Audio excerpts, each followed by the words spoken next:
السلام علیکم. کئی ایک سوالات آئے ہوئے. سب سے اہم سوال یہ ہے کہ کیا پہلا انسان آدم ہے، یعنی کہ مرد ہے، اس کے بعد پسلی سے عورت کو پیدا کیا گیا؟ تو بہرحال ان تمام سوالات کے جوابات کے لیے ہمیں قرآن ہی سے رجوع کرنا ہے. پہلے آپ کے سامنے مروجہ روایتی ترجمہ پیش کروں گا اور پھر اس کی وضاحت میں، اس کو سمجھنے میں آپ کو آپ کے سوالات کے جوابات بھی ملتے رہیں گے. تو آج کے درس کے لیے جن آیتوں کا انتخاب کیا گیا ہے وہ ہے سورہ الاعراف، اور اس کی آیت نمبر 189 سے 194 تک دیکھ لیں. 7 کی 189 to 194. وہی ہے جس نے تمہیں ایک جان سے پیدا کیا، اس سے بنایا اس کا جوڑا تاکہ اس کے پاس سکون حاصل کرے. پھر جب مرد نے اسے ڈھانپ لیا تو اسے ہلکا سا حمل رہا، پھر وہ اس کو لیے پھری. پھر جب وہ بوجھل ہو گئی تو دونوں نے اپنے رب اللہ کو پکارا، اگر تو نے ہمیں صالح بچہ دیا تو ہم ضرور تیرے شکر کرنے والوں میں سے ہوں گے. یہ ہے وہ مروجہ روایتی ترجمہ. اس کے روح سے تو ایسا لگ رہا ہے کہ جیسے پہلے مرد ہے اور پھر اس کے بعد اس کے ساتھی یعنی عورت میں جا کے حمل ٹھہرتا ہے، اور جب حمل ٹھہر جاتا ہے تو وہ دعا کرتے ہیں کہ ہمیں صالح اولاد دے کہ ہم اپنے رب اللہ کو پکاریں. تو کیا اگر اللہ صالح اولاد نہ دے تو وہ رب کو نہیں پکاریں گے، یعنی اللہ کو نہیں پکاریں گے؟ ایک عجیب سی بات ہے. پتہ نہیں ہمارے مترجمین کے ذہن میں کیا تھا، یا کیونکہ وہ روایت کے ذریعے قرآن کو سمجھتے اور روایتوں میں نام نہاد بائبل کے الفاظ کو ٹھوس دیا گیا ہے. جتنی خرافات پہلے والوں نے اللہ کی کتاب میں ڈالنے کی کوشش کی، ان سب کو سنت اور روایت کے نام پر، حدیثوں کے نام پر گھڑ کر مترجموں نے اس میں گھسیڑا ہے. تو آئیے ہم اس آیت کو سمجھتے کہ اللہ کیا حکم دے رہا ہے. هو الذی، وہی ہے جو کہ خلقکم، تمہیں وجود دیا، من نفس واحدۃ، ایک نفس واحدہ سے. یاد رکھیے کہ یہ نفس واحدہ مرد کا نہیں ہے، کیونکہ مرد کا ہوتا تو نفس واحد ہوتا، واحدۃ نہیں رہتا. واحدۃ مؤنث کے لیے آتا ہے. وجعل منہا زوجہا، اور بنایا اس سے اس کا ساتھی. اب یہاں بھی آپ دیکھ لیں، اگر مذکر پہلے ہوتا تو وجعل منہ زوجہ ہوتا. منہا مؤنث پہلے اس لیے، زوجہا بھی مؤنث پہلے اس لیے. اگر مذکر پہلے ہوتا تو ایسا ہرگز نہیں ہوتا. لیسکن الیہا، سکون حاصل کرنے کے لیے ہو اس کی طرف. فلما تغشاہا، پس جب تم نے اسے ڈھانپا. حملت حملن، ایک بوجھ اٹھایا، خفیفاً ہلکا. فمرت بہی، پس اس کے ذریعے چل پڑی. مرہ کہتے ہیں چلنے کو، گزرنے کو، پس گزر اس کے ذریعے. فلما، پس جب، اثقلت، بوجھلپن ہوا. دعوا اللہ، پکارا اللہ کو، ربہما، ان دونوں کا بتدریج پروان چڑھانے والا.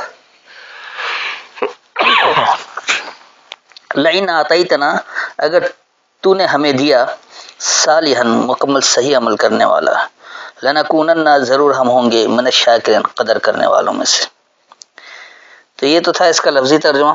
اس آیت میں اللہ ہدایت کیا دے رہا ہے اس کو بھی اچھی طرح سے سمجھ لیں کہ اللہ کہہ رہا ہے وہی ہے جو کہ تمہیں ایک مؤنث جرثومے سے وجود دیا. نفس واحدۃ، نفس آپ یہ کہہ لیں ایک ایسی سوچ، ایک ایسی نفسیات. واحدۃ جو ہے مؤنث کے لیے. سیدھی سی بات ہے کہ آج میڈیکل سائنس کا دور بھی ہے اور لوگ بہت کچھ جانتے بھی ہیں، پہلے والوں کی طرح نہیں، جنہیں کچھ علم نہیں ہوتا تھا. تو سب کو معلوم ہے کہ مرد کا نطفہ جا کر عورت کے اس میں ملتا ہے، یعنی اسپم جا کر اووری میں اووا سے ملتا ہے. تو یہ اووا جو ہے یہ نفس واحدۃ ہے. ایک عورت کا جو جرثومہ ہے اسی میں مرد کا جرثومہ جا کر ٹھہرتا ہے اور پھر اس کے بعد ہی حمل ٹھہرتا ہے. تو پہلی ابتدا جو وہ مؤنث جرثومے کی ہے اس میں مرد کا جرثومہ جا کر ملتا ہے، جس کو اسپم کہا جاتا ہے. اس کے بعد پھر اللہ کہہ رہا ہے کہ اس سے اس کا ساتھی بنا. ساتھی کیسے بنا؟ یعنی عورت کے جرثومے میں مرد کا جرثومہ جا کر ملا، یعنی اووا میں اسپم جا کر ملا. اور یہ کس لیے کہ اس کی طرف وہ سکون لے. یقینی سی بات ہے کہ اسپم بہت سارے ضائع ہوتے ہیں، جو اووا سے ملتا ہے وہیں فرٹیلائز ہوتا ہے، یعنی وہیں حمل ٹھہرتا ہے، ورنہ نہیں ہوتا ہے. تو اس کی طرف وہ سکون حاصل کرتا ہے، جو ایک مل جاتا ہے، باقی سب ضائع ہو جاتے ہیں. تو بس جب تم نے اسے ڈھانپا اس نے بوجھ اٹھایا. یہ کیسی بات ہے کہ اب مرد عورت ایک دوسرے کو ڈھانپتے ہیں ملنے کے لیے، تو اس میں ایک خفیف سا بوجھ اس کے ذریعے چل پڑتا ہے. ایک بوجھ اٹھا لیا اس نے جرسمے کا، وہ بہت ہلکا ہوتا، پتہ بھی نہیں چلتا اسے، تو وہ گزر جاتا ہے اس کے ذریعے. بس جب وہ بھاری پن آتا ہے اس میں، جب وہ بوجھل پن ہوتا ہے، تو پھر وہ دونوں ہی یعنی مرد اور عورت دونوں اپنے رب اللہ کو پکارتے ہیں. انہیں پتہ ہے کہ اصل انہیں نشو و نما دینے والا، بتدریج پروان چڑھانے والا اللہ ہی ہے. اور وہ کہتے ہیں کہ اگر تو نے ہمیں مکمل صحیح دیا، یہ اولاد کی بات نہیں ہو رہی ہے، لئن آتیتنا صالحا، ہمیں مکمل صحیح رکھا. صالح کا مطلب مکمل صحیح عمل، اصلاح والا عمل. تو اگر ہمیں تو نے مکمل صحیح عمل دے دیا، وہ کس لحاظ سے؟ بچے پیدا کرنے کے حوالے سے نہیں، ان کا اپنا عمل بھی صحیح ہو، بچہ بھی صحیح سالم پیدا ہو، تو ہم ضرور قدر کرنے والوں میں سے ہوں گے. قدر کب کرے گا؟ یقین سے بات جب آپ صحیح عمل کریں گے تو آپ کی اپنی قدر ہوگی. اب اولاد بھی اگر صحیح ہو جائے تو وہ سونے پر سہاگا کا کام ہوگا کہ واقعی قدردانی مزید بڑھ جائے گی، اللہ کا شکر ادا کیا جائے. تو بات یہ ہے کہ آپ کو پہلے اپنے عمل کو صحیح کرنا پڑے گا. اس لیے یہاں پر صالحن کے ساتھ بچے کا لفظ نہیں ہے، بلکہ لئن آتیتنا صالحا کہا گیا. اگر ہمیں مکمل صحیح دے دے تو مکمل صحیح جو ہے اس بوجھ کی وجہ سے وہ نہیں ہے، بلکہ یہ بوجھ ذمہ داری کا بوجھ بھی ہے. ایک دوسرے کی ضرورتوں کا خیال کرنا، سکون کے لیے ایک دوسرے پر وہ ملتے بھی ہیں، اس میں بھی سکون ہے، اور نہ بھی لے جب بھی اس میں بھی سکون ہے. اصل چیز ایک دوسرے کی ذمہ داری کو سمجھنا، اس کا نبھانا، اور مکمل صحیح طریقے سے. تو پھر اس کے بعد وہ قدردانی ہوگی. تو وہ جب قدردانی ہوگی تو آپ کے اچھے نتائج بھی ملیں گے، یعنی آپ کا گھر بھی پرسکون ہوگا، آپ کا معاشرہ بھی پرسکون ہوگا، آپ کا کردار بھی بنیں گے، اور وہ واقعی قدردانی کے لائق ہے. اس کے بعد آ گیا یہ، پھر جب اللہ نے انہیں صالح بچہ دیا تو جو اللہ نے انہیں دیا تھا انہوں نے اس میں شریک ٹھہرائے، سو اللہ اس سے برتر ہے جو وہ شریک ٹھہراتے ہیں. یہاں بھی دیکھیے بچے کا لفظ نہیں ہے، اور بچے کو تو کوئی شریک بناتا ہی نہیں. اللہ کا شریک تو لوگ بڑوں کو بناتے ہیں. کوئی قبر میں بیٹھا ہوتا ہے، کوئی ایسے باہر ہوتا ہے اماموں کے نام پر، پیروں کے نام پر، فقہا کے نام پر. تو دیکھیے یہاں بات کیا ہو رہی ہے، فلما آتاہما، بس جب ہم نے ان دونوں کو دیا صالحا مکمل صحیح، جعل لہو بنا لیا اس کے لیے شرکا شریک کار، فیما اس میں جو آتاہما ہم نے ان دونوں کو دیا تھا. فتعالی اللہ وما یشرکون، پس برتر ہے اللہ اس کے بارے میں وہ جو ملاوٹ کرتے ہیں. تو آپ دیکھ لیں کہ آج بھی جو مرد عورت ہوتے ہیں جو یقینی سی بات ہے بالغ ہو چکے ہیں، سمجھدار ہیں، اپنی ذمہ داریوں کو پہچانتے ہیں، تو وہ مکمل صحیح ہوتے ہیں. تو جب وہ دونوں مکمل صحیح ہوتے ہیں، چاہے یعنی کہ وہ بچے سے اب بڑے میں آ گئے ہیں، باشعور ہو گئے ہیں، تو پھر وہ اس کے لیے شریک کار بناتے ہیں کہ ان دونوں کو جو اللہ نے تو اپنی کتاب دے رکھی، اس سے اپنی ہدایت لو، اس سے اپنی اصلاح کرو، اس سے اپنے اعمال کو ٹھیک کرو. لیکن وہ اس میں غیر اللہ کا شریک کار لیتے ہیں، اللہ کے کلام میں غیر اللہ کے کلام کی ملاوٹ کرتے ہیں، چاہے بے شک وہ حدیث کے نام پر ہو، سنت کے نام پر ہو، فقہا کے نام پر، اماموں کے نام پر ہو، کسی کے نام پر بھی ہو، وہ شریک کار ٹھہرا دیتے ہیں، جو کہ اللہ نے ان دونوں کو تو اپنی کتاب ہی دے رکھی ہے. تو اللہ کہہ رہا کہ اللہ تو اس سے بہت برتر اس کے بارے میں جو وہ ملاوٹ کر رہے ہیں. اب آپ جو ملاوٹ کر کے اپنا عمل کر رہے ہیں، تو اللہ نے یہ نہیں کہا کہ اس طرح اللہ کے ساتھ ملاوٹ کرنا. اس کے بعد آپ دیکھیے آگے کیا بات ہو رہی ہے، کیا وہ انہیں شریک ٹھہراتے ہیں جو کچھ بھی پیدا نہیں کرتے ہیں، بلکہ وہ پیدا کیے جاتے ہیں. اب دیکھیے یہاں کتنی بات وضاحت ہو گئی. ایو شرکونا، کیا وہ ملاوٹ کرتے ہیں، مالا یخلق شیئا، جو نہیں وجود دیا کچھ، وہ ہم یخلقون، اور وہ وجود دیے گئے.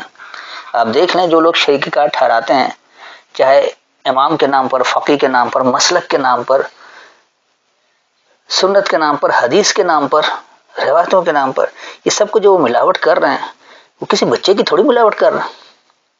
یہ تو عمل کرنے کے لیے خالص اللہ کی کتاب کو چھوڑ کر اس میں اگر اللہ کے کلام کی ملاوٹ کر رہے ہیں. تو جن لوگوں کی باتوں کی وہ ملاوٹ کر رہے ہیں، کیا انہوں نے کوئی وجود دیا ہے، کسی شے کو وجود دیا ہے؟ وہ تو خود وجود دیے گئے ہیں، ان کو تو خود پیدا کیا گیا. اس کے بعد آئیے آگے، اور وہ ان کی مدد کی قدرت نہیں رکھتے اور نہ خود اپنی مدد کرتے ہیں. ولا یستطیعون، اور نہیں وہ جلد اطاعت کرتے ہیں، لہم ان کے لیے، نصرن کسی مدد کی. ولا انفسہم، اور نہ وہ اپنے نفسیات کو ینصرون، وہ مدد دیتے ہیں.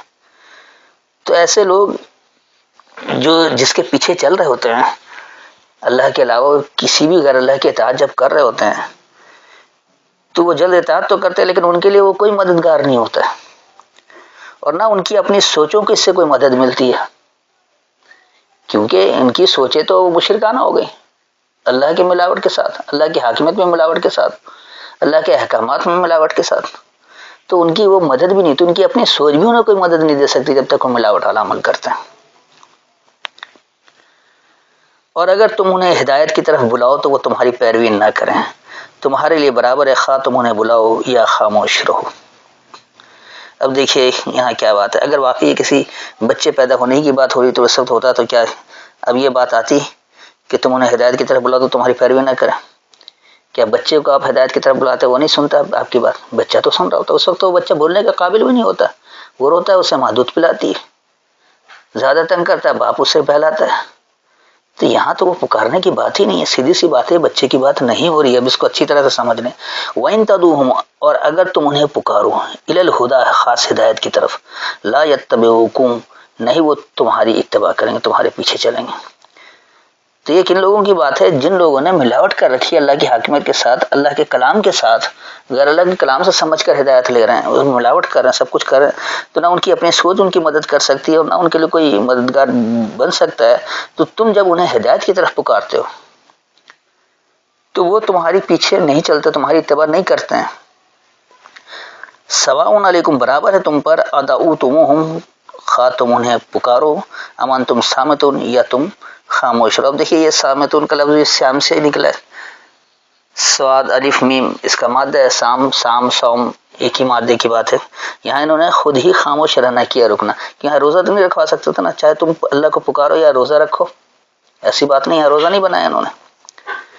تو یہ بات انہیں لوگوں کی ہے جب آپ ایسے لوگوں کو الہ بنا بیٹھتے ہیں، آپ اللہ کے حکم میں غیر اللہ کے کلام کی ملاوٹ کر کے اس حکم پر عمل کر رہے ہوتے ہیں.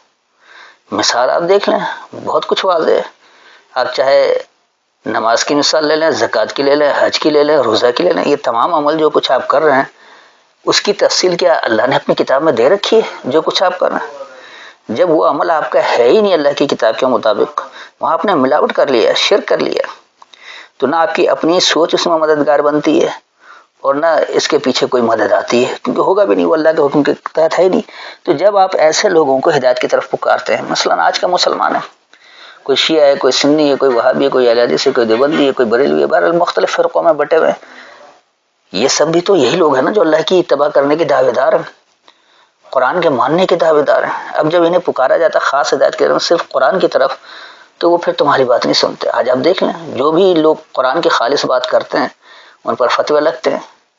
کوئی پرویزی ہونے کا فتویٰ لگائے گا، کوئی قادیانی ہونے کا فتویٰ لگائے گا، کوئی مرید ہونے کا فتویٰ لگائے گا، کوئی کچھ لگا دے گا جو ان کی نظر میں بری بات ہے، جس سے وہ معاشرے میں فساد پھیلا سکتے ہیں، جس سے معاشرے میں اس کو بدنام کر سکتے ہیں، وہ والا فتویٰ لگا دیتے ہیں. انہیں خود پتہ نہیں ہوتا کہ ہے کیا، کس کو کہا جاتا ہے، قادیانیت کس کا نام ہے، پرویزیت کس کا نام ہے، ملحد کس کو کہا جاتا ہے، انہیں اس کا علم ہی نہیں ہے، لیکن فتوے لگانے میں سب نمبر ایک ہے.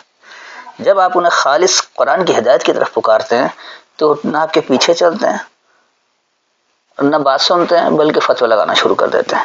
تو تم پر برابر ہے کہ تم انہیں پکارو یا تم خاموش رہو. اب یا تو آپ انہیں پکار لیں، دعوت دے دیں کہ آؤ دیکھو اللہ کی بات کیا ہے، آؤ قرآن کھولو، اس کی آیتوں کے ذریعے تصدیق کر لو کیا عمل ہے، یا پھر آپ خاموش رہیں گے، بھائی جیسا عمل کرو کرتے رہو اپنی ملاوٹ والا، ہم کیوں بولیں، کیونکہ اگر ہم بولتے ہیں تم ہمارے لیے مسائل کھڑے کرتے ہو. اس کے بعد دیکھیے آگے کیا بات ہو رہی ہے. بے شک تم جنہیں پکارتے ہو اللہ کے سوا وہ تمہارے جیسے بندے ہیں، پھر انہیں پکارو تو چاہیے کہ وہ تمہیں جواب دیں اگر تم سچے ہو. اب دیکھیے یہاں کیا بات ہو رہی ہے. ان الذین تدعون، بے شک جو لوگ تم پکارتے ہو، جن لوگوں کو تم پکارتے ہو، من دون اللہ، اللہ کے علاوہ سے، عباد تابعدار ہیں، امثالکم تمہارے جیسے، فدعوہم پس انہیں پکارو، فلیستجیبوا لکم پس وہ جواب دینے کے لیے ہوں تمہارے لیے، ان کنتم صادقین اگر تم سچے ہو. اس آیت میں دیکھیے کتنی واضح طور پر اللہ نے وضاحت کی ہے کہ تم اللہ کے علاوہ سے جن لوگوں کو پکار رہے ہو وہ بھی تو تابعدار تھے اللہ کے ہی، جس طرح تم اللہ کی تابعداری کرنا چاہتے ہو، تم جنہیں اللہ کے علاوہ سے پکارے ان کو بھی تم اسی لیے پکار رہے ہو کہ وہ اللہ کے تابعدار اچھے تھے، وہ بھی تابعدار تھے، جو تمہاری مثال ہیں، تمہارے جیسے ہی ہیں۔ اب اگر تم انہیں پکارو کہ واقعی وہ ہدایت دے رہے ہیں یا ان کے کہے پر عمل کرنا ہے، تب وہ تمہارے لیے جواب دینے کے لیے وہاں میں، کیونکہ اللہ تو آپ کو جواب دے رہا ہے۔ جب آپ اللہ سے پوچھ رہے ہیں، اللہ آپ کو اپنی کتاب میں اس کے آیتوں کے ذریعے آپ کو جواب دے رہا ہے کہ آپ کو زندگی کیسے گزارنی ہے، لوگوں سے معاملات کیسے رکھنے ہیں، اپنے کردار کو کس طرح سنوارنا ہے، معاشرے کو کیسے بنانا ہے، معیشت کو کس طرح مستحکم کرنا ہے، ریاست کیسے قائم کی جائے، کون سا نظام نافذ کیا جائے۔ اللہ ہر ایک سوال کا آپ کو جواب دے رہا ہے اپنی کتاب میں۔ تو اب چاہیے کہ جن لوگوں کو آپ نے الہ کے طور پر شریک کار بنا رکھا ہے، حالانکہ وہ بھی اللہ کے ہی تابعدار ہیں اور تمہارے ہی جیسے آدمی تھے، تو اب تم انہیں پکارو، وہ تمہیں جواب دیں۔ اگر تم سچے ہو کہ واقعی یہ لوگ ہدایت صحیح دے رہے ہیں، تب تم پکارو اپنے اعمال کے، اپنے آج کے حالات کے مطابق، وہ تمہیں جواب دیں کہ واقعی کیسے کس طرح سے ہو سکتا ہے، سچے ہو تو یہ کام کر لو۔ تو یہ کہیں بھی صرف بچہ پیدا ہونے کی، بچے کے بوجھ اٹھانے کی قطعی بات نہیں ہو رہی ہے۔ تو بہرحال یہ تھی ان آیتوں کی لفظی وضاحت بھی، اور میں نے جملے میں بھی وضاحت کیا ہے۔ ایک مرتبہ آپ کو خلاصہ بتا دیں ان سب آیتوں کا کہ اللہ تو وہ ہے، یعنی وہ اللہ جو تمہیں وجود دیا ہے ایک مؤنث جرثومے سے۔ ابتدا انسان کی جو ہوئی ہے وہ پہلے مرد نہیں ہے، پہلے عورت کا جرثومہ ہے، عورت کے جرثومے میں مرد کا جرثومہ ملتا ہے۔ تو یہ اللہ نے ابتدا بتایا ہے کہ کسی کی بھی جو ابتدا ہو رہی، چاہے آج کے بچے پیدا ہونے والے ہوں یا جو پہلے وجود تھا، ان سب کے ابتدا جو ہے پہلے مؤنث جرثومے سے ہی ہوتی ہے۔ اگر مؤنث جرثومہ مرد کے جرثومے کو قبول ہی نہ کرے تو کبھی وہ نسل آگے نہیں بڑھے گی، ہو ہی نہیں سکتا۔ تو وہ اللہ ہی ہے جس نے تمہیں ایک مؤنث جرثومے سے وجود دیا ہے اور تمہارے لیے اس میں بنایا ہے ایک ساتھی، اسی سے ایک ساتھی بنتا ہے کہ اس کی طرف تم سکون حاصل کرتے ہو۔ پھر جب وہ ڈھانپ لیتے ایک دوسرے کو ایک بوجھ اٹھا کر، اور بوجھ ہلکا ہوتا ہے، وہ گزر جاتے ہیں اس کے ذریعے۔ تو اب یہ زندگی گزرنے کی بات ہو رہی، یہاں بچے کے حمل کی بات نہیں ہو رہی ہے۔ اس کو یہ سمجھ لیں کہ یہ نفس واحدہ سے تو اللہ نے بتا دیا کہ مؤنث جرثومے سے ہوتا ہے، اور یہ ہر ایک کا مشاہدہ ہے۔ آج بھی مشاہدہ کر لیں، جتنے لوگ بے اولاد ہیں ان کا میڈیکل چیک اپ ہوتا ہے تو عورت کا ہی کیا جاتا ہے کہ کیا یہ حمل کے قابل ہے یا نہیں۔ وہ مؤنث جرثومہ مرد کے جرثومے کو قبول کرنے کی صلاحیت بھی رکھتا ہے نہیں، ورنہ مرد کا جرثومہ بہترین بھی ہو، سب ضائع ہو جائے گا، کوئی بچہ نہیں پیدا ہوگا۔ تو یہ تو اللہ نے بتا دیا کہ ابتدا کیسے سب مؤنث جرثومہ ہی ہے پہلے، اور وہ ایک دوسرے کے لیے سکون حاصل کرتے ہیں، وہ جرثومہ سکون حاصل کرتا ہے اس میں، تو وہاں پر پھر وہ سب کچھ ہو جاتا ہے، وہ ایک بات ہو گئی ہے۔ اب جو تم زندگی کو ڈھانپ رہے ہو، ایک بوجھ اٹھا رہے ہو، یقینی سی بات ہے کہ اب میاں بیوی بن گئے، ایک ذمہ داری کا بوجھ آپ نے اٹھا لیا، اور یہ ابھی تو بڑا ہلکا بوجھ ہے، جو کہ نئی نئی شادی ہوتی ہے نا، بڑا ہلکا بوجھ ہوتا ہے، والدین بھی دیکھ لیتے ہیں، کچھ جمع پونجی بھی ہوتی ہے، کچھ بیٹھ کر کھا لیتے ہیں، کچھ ہنی مون بھی بناتے ہیں، بہت کچھ کرتے ہیں، یہ بڑا ہلکا بوجھ ہوتا ہے۔ وہ گزرتے ہیں پھر اس کے ذریعے، مر رہا کہتے ہیں گزرنے کو، بس وہ گزر جاتے ہیں اس کے ذریعے، اپنی زندگی گزار ہوتے آگے بڑھ جاتے ہیں۔ بس جب بھاری پن آتا ہے، بھاری پن کیا آتا ہے؟ اب جب ذمہ داری کا احساس ہوتا ہے، کچھ لوگ الگ ہو جاتے ہیں، کہیں ماں باپ الگ ہو جاتے ہیں، کہیں الگ کر دیتے ہیں، بہرحال اب ایک ذمہ داری کا بوجھ آ جاتا ہے، کچھ دنوں کے بعد آپ کو اس کا احساس دلایا جاتا ہے، اب آپ پر ایک بھاری ذمہ داری پڑ جاتی ہے۔ تو پھر یہ دونوں مرد عورت اپنے رب کو پکارتے ہیں کہ انہیں پتہ ہے کہ اصل پرورش دینے والا تو اللہ ہے، اگر وہ اللہ کے ماننے والے ہیں، اور اگر نہیں ہے ماننے والے ہیں، ایسے ہی جانور کی طرح کھانا پینا اور مر جانا، جو آج کے لوگوں کے طور امتیاز، انہیں پتہ ہی نہیں اللہ نے کس مقصد کے لیے انہیں پیدا کیا، ایک دن اللہ کے آگے جواب دہ بھی ہونا ہے، پتہ ہی نہیں، جانوروں کی طرح کھاتے پیتے ہیں، مر جاتے ہیں، کوئی پرواہ نہیں ہے، اچھا عمل کرے برے عمل کرے، صرف دولت کے پیچھے بھاگ رہے، سرمایہ کے پیچھے بھاگ رہے۔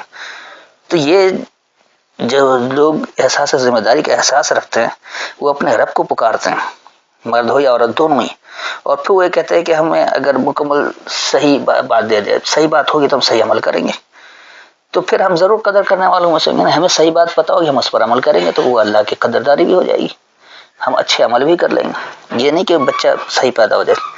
تو جب ان دونوں کو مکمل صحیح عمل دیا جاتا ہے کہ دیکھو مکمل صحیح عمل کہاں سے ملے گا آپ کو، اللہ کی کتاب سے، قرآن سے ملے گا، تو پھر وہ اس میں شریک کار بنا لیتے ہیں جو انہیں اللہ نے دے رکھا ہے، اللہ نے تو اپنی کتاب دے رکھی ہے، اس کی آیتوں کے اندر اپنے عمل کی تصدیق کرو، اب اس میں شریک کار بنانا شروع ہو جاتے ہیں کہ نہیں اللہ کے کلام کی وضاحت تو نہیں ہو پا رہی ہے، اس میں فلاں ملاوٹ کرو فلاں کی، تو پھر بات سمجھ میں آئے گی۔ جیسے ہمارے آج کے مسلمان کہتے ہیں اللہ نے نماز پڑھنے کا حکم دے دیا، زکوٰۃ دینے کا حکم دے دیا، حج کرنے کا حکم دے دیا، روزہ رکھنے کا حکم دیا، اس کی تفصیل تو ساری دینی تفصیل کے لیے ہی تو ہم سنت پکڑتے ہیں، روایت کے نام پر حدیث پکڑتے ہیں اور پھر فتویٰ بھی لگاتے ہیں منکر حدیث کا. تو یہ سب کچھ کیا ہے؟ جو کچھ وہ انہیں دیا ہے اللہ نے تو انہیں ہدایت دی، اپنی کتاب دے دی، اب وہ اس میں شرک کار بناتے ہیں. تو اللہ کہہ رہے کہ اللہ تو بہت اعلیٰ تر ہے اس کے بارے میں جو یہ ملاوٹ کرتے ہیں. جو بھی ملاوٹ کرو اللہ اس سے کہیں برتر ہے. اللہ نے اپنی کتاب واضح طور پر دے دیا ہے. پھر وہ اللہ یہ بھی انہیں جھنجھوڑ رہا ہے، ان کے عقل کو جھنجھوڑ رہا ہے، نصیحت کر رہا ہے کہ جس کی تم ملاوٹ کر رہے ہو کیا انہوں نے کچھ بھی وجود دیا ہے؟ یہ تو خود وجود دیے گئے، ان کو تو خود پیدا کیا گیا ہے، انہوں نے کچھ نہیں پیدا کیا. اور نہ یہ جلد اطاعت کرتے ہیں ان کے لیے کسی مدد کی، اور نہ ان کی اپنی ہی سوچ ان کو کوئی مددگار ہوتی ہے، کیونکہ تمام اعمال اب شرک کی بنیاد پر ہو رہا ہے. تو اب اگر انہیں تم خاص ہدایت کی طرف پکارو بھی تو وہ تمہاری اتباع نہیں کرتے، تمہارے پیچھے نہیں چلتے ہیں. تو تم پر برابر ہے تم انہیں پکارو یا تم خاموش رہو، رک جانے والے رہو. تو بے شک جن لوگوں کو تم اللہ کے علاوہ سے پکارتے ہو وہ تمہاری طرح ایک تابع داری کی مثال ہے. جس طرح تم اللہ کے تابع دار بننا چاہتے ہو ایسے وہ بھی تابع دار بننا چاہتے تھے. اب جس کی جو سمجھ میں اس کے اپنے مطابق عمل کیا، یقینی سی بات ہے نتیجہ تو اللہ دے گا، اور اللہ اعمال کے مطابق نتیجہ دے گا. اللہ کسی کے ساتھ زیادتی نہیں کرے گا. ذرہ برابر نہیں کیا اور ذرہ برابر شر کا بدل اللہ دے گا. اللہ تو اعمال کا نتیجہ دے گا، وہ یہ نہیں دیکھے گا کہ کیا کیا تھا. تو بس انہیں پکار لو. اگر تم ان کو سمجھتے ہو کہ یہ ہدایت دینے والے تو تم انہیں پکار لو، وہ تمہارے لیے جواب دینے والے ہوں. وہ تمہیں جواب نہیں دیں گے کس طرح سے عمل کرنا، یہ کیا کچھ کرنا ہے. جواب تو تمہیں قرآن سے ملے گا، اللہ بتائے گا کیسے زندگی گزارنے کس طرح سے کرنا ہے. اگر تم سچے ہو تو دیکھ لو اپنے ہر عمل کی تصدیق صحیح ہے یا غلط ہے، اس کی تصدیق آپ قرآن کی آیتوں سے کر سکتے ہیں. اللہ سے پوچھیں، اللہ آپ کو جواب دے رہا ہے. لیکن جن کو آپ نے شرک کار بنا رکھا ہے، چاہے امام کے نام پر، حدیث کے نام پر، راوی کے نام پر، سنت کے نام پر، کسی بھی نام پر، تو ان کو پکاریں، وہ جواب دیں کہ یہ عمل صحیح ہے یہ غلط ہے، تاکہ اس کی اصلاح کی جا سکے. تو یہ تھی مکمل وضاحت. امید ہے کہ ہر ایک کو اپنے سوال کا جواب مل گیا ہوگا اور بات بھی مکمل واضح ہو گئی ہوگی. پھر بھی اگر کوئی تشنگی محسوس ہو، کوئی ذہنی خلش ہو، کوئی بات چبھن محسوس کرے، کچھ سمجھ میں نہ آیا ہو، تو آیت کا حوالہ دے کر دوبارہ پوچھ سکتے ہیں. السلام علیکم.